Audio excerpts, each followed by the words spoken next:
Tonight, a Kansas town pushing for more license plate cameras. Yeah, we're talking about those cameras along the sides of the streets, in neighborhoods, even parking lots. They take a picture of your car and the tag every time you pass one. Now Derby police want to add more cameras after the devices helped find 13 stolen vehicles valued at more than $1 million. But some cities aren't using the cameras because of privacy concerns. Brandon Stitt has a story tonight.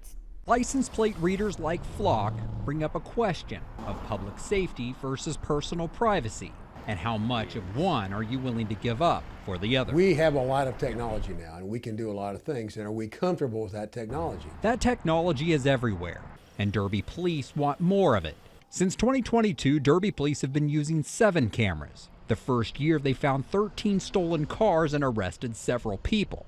Derby isn't alone. According to Flock, more than 3,000 communities are using this system. From a legal point of view, there's really no privacy issues because they're on the back of the vehicle where they're supposed to be able to be seen so everybody can see them. There's nothing secret about them. But not everyone agrees. In May, the city of Bel Air voted down the use of the Flock system, and some council members say it was because of privacy concerns. My concerns outweigh the clear benefits that would come with these. So at this time, I'm not in support of keeping the Flock cameras.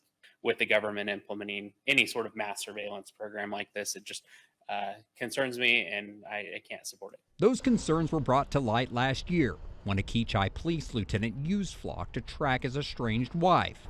He was later convicted of computer crimes and stalking. If we want additional privacies, if we think this new technology is invading our privacy, then we need to get our legislature to pass laws that prevent it from being used. In Wichita, Brandon Stitt, 12 News. So you may be asking how Derby recovered a more than $1 million in stolen cars. Well, that's because one of those recovered vehicles was a specialty railroad inspection vehicle valued at close to $1 million.